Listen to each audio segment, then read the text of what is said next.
Reflections. Soul Trader, Part 3. Excerpts from Soul Trader, Identity in a Digital Age by Mary Harrington. What the ancients would have called eros came to seem amenable to mastery via contraceptive technologies. But in this, the first singularity, it was less a project of mastering eros as wielding technology to unchain it without cost or consequence.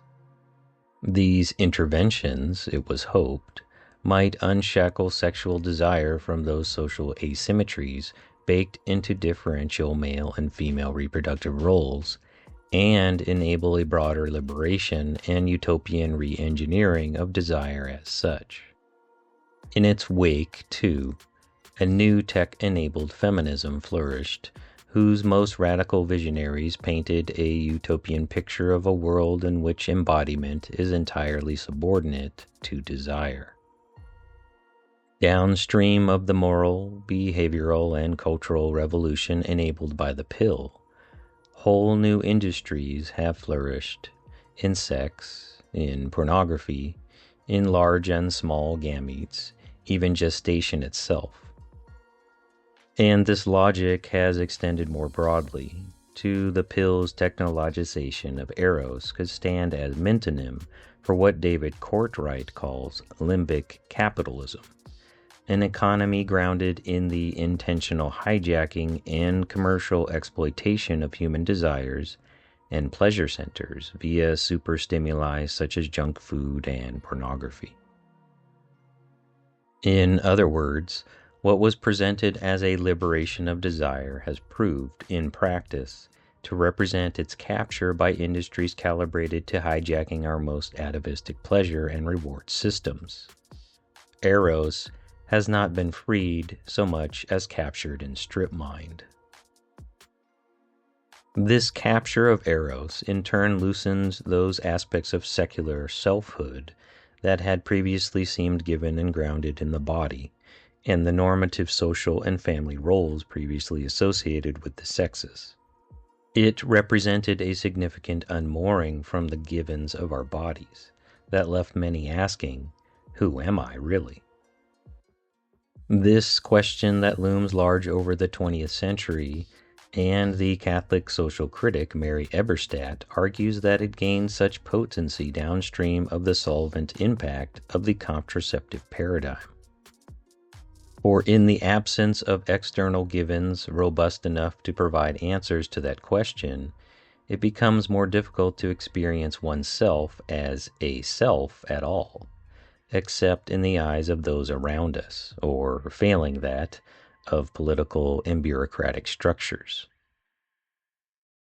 In this context, as Francis Fukuyama has argued recently, the desire for recognition, thumos, has grown in political salience over the 20th century. With faith imploding, ethnic and political nationhood rendered taboo by the wars, and the givens of embodiment itself increasingly reframed as optional and subject to individual control, a new set of cultural imperatives emerged to cater to this desire. Post-structuralist thinkers were precedent in anticipating this dynamic and the hunger it encodes. The French analytic thinker Jacques Lacan, for example, theorized our inner lives as characterized by a mirror stage, in which we come to identify with the version of ourselves reflected back to us in the gaze of the other, usually the mother, and derive the energy for psychic activity from the ever-present gap between this reflection and our full experience of ourselves. Lacan's theory of identification was then further elaborated by queer theorist Judith Butler, who applied its principles to our bodies, arguing in her book Gender Trouble, published in 1990, that both sex and gender are socially constructed, with their seemingly immutable traits fixed through the coercive actions of ideology and power.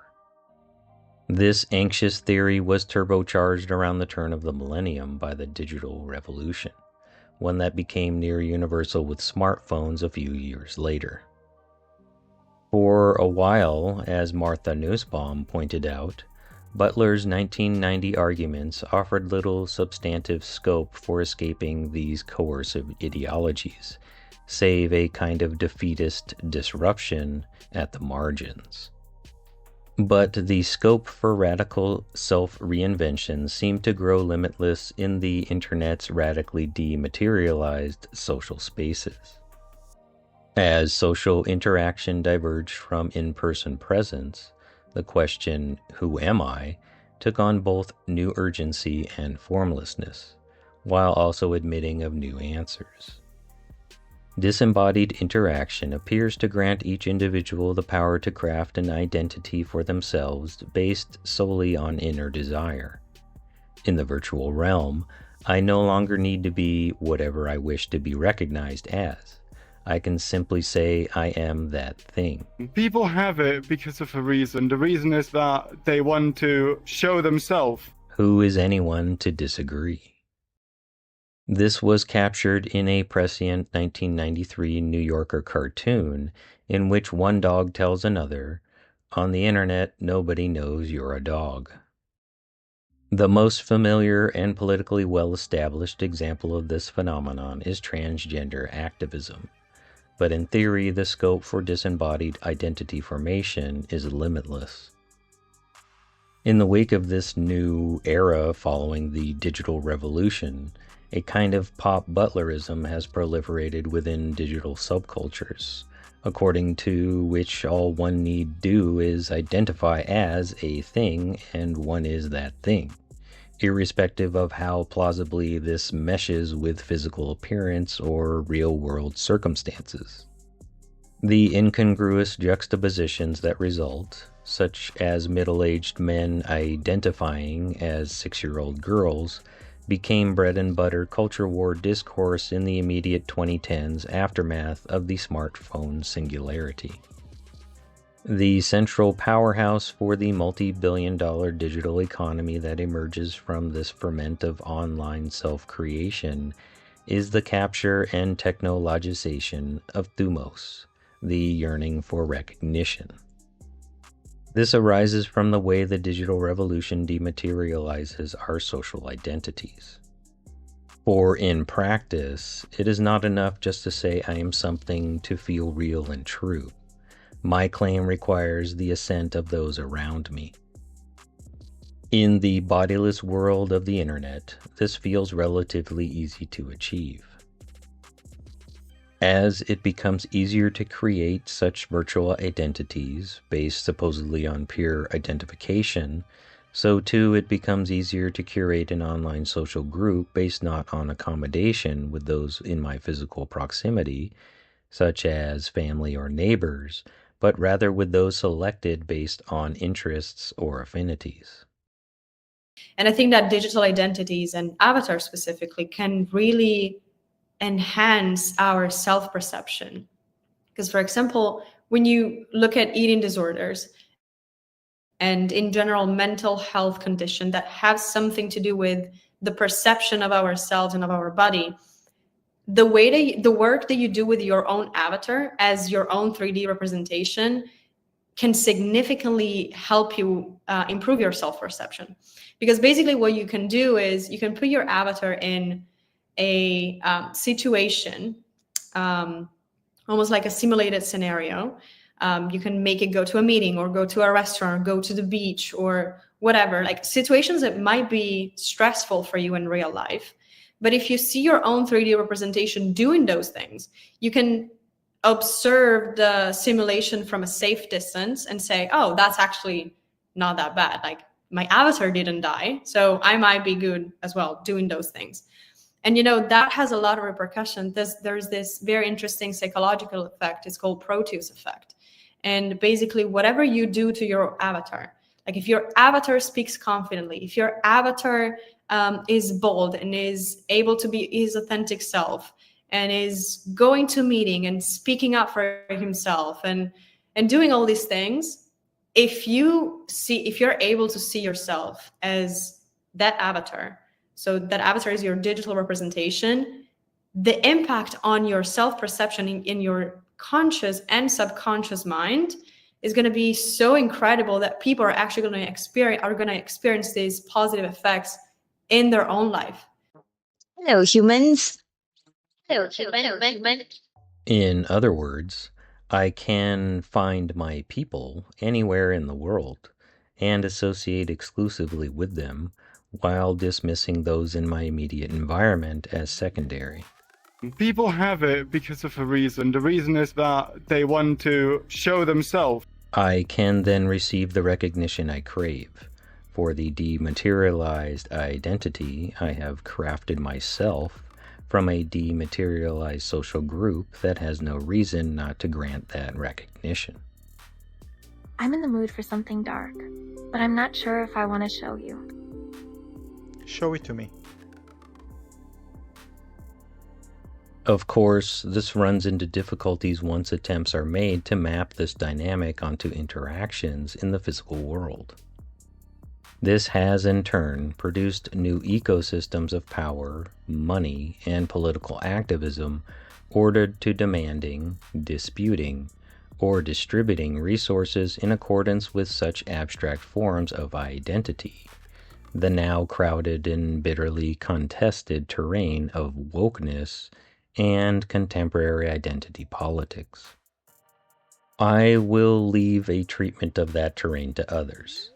The key point to our purposes here is firstly to note that this economy of self-creation and recognition is every bit as parasitic on thumos as limbic capitalism is on eros, and is also profoundly inimical to practical politics and solidaristic movement building of every kind. The swift collapse of the 2016 Women's March movement into identitarian infighting is just one notorious case in point. And secondly, to highlight what identity and identification themselves imply. Post 9/11 society, we've just kind of had to always be aware how we have to adapt and live in this world, whether it be artistically or politically. We have the opportunities to express ourselves in a way that will inspire others. Namely, that which could be said to have an identity, or to be identifying as one sex or another, or as a dog or mermaid, or who knows what else, is itself distinct from any of those attributes. The mirror's reflection is not what it reflects. What really inspired me about avatar technology from the perspective of diverse and inclusive self-expression is that the avatars can help someone amplify the preferred version of themselves, or even, I like the term, iterate identity. Quickly iterate through different identities, try high-stakes stuff like face tattoos. My avatars always have face tattoos because I cannot really have one, but maybe there is something inside of me that thinks this would go in line with my desired identity. But I think gimmicks like face tattoos aside, what's also really important is that it enables people to go outside of the immediate cultural context they're in, or maybe even some cultural boundaries they might encounter in their self-expression. Not every place is very tolerant to all means of self-expression, but by kind of moving that expression to the digital space, even if your local environment is not that friendly, you still get means of self-expression and you still get to channel that identity towards that community that shows you love and acceptance. And I think this is groundbreaking in many ways. But I also think there is a certain responsibility with platforms, and they're waking up to it. And I think it's going to become an increasingly important area of technology that I'm looking at. We have a flood of synthetic content now with all the capabilities of AI. We also have synthetic influencers and avatars-based influencers. Platforms have a degree of responsibility to help users navigate that new environment. I'm not saying to regulate it or ban it, but make sure the user is well informed and they understand what they're consuming, because the potential for manipulation increases. So as avatars get better, they can look more like very radical photo representations of people. I think we're entering the next chapter of high stakes game of high value intellectual property.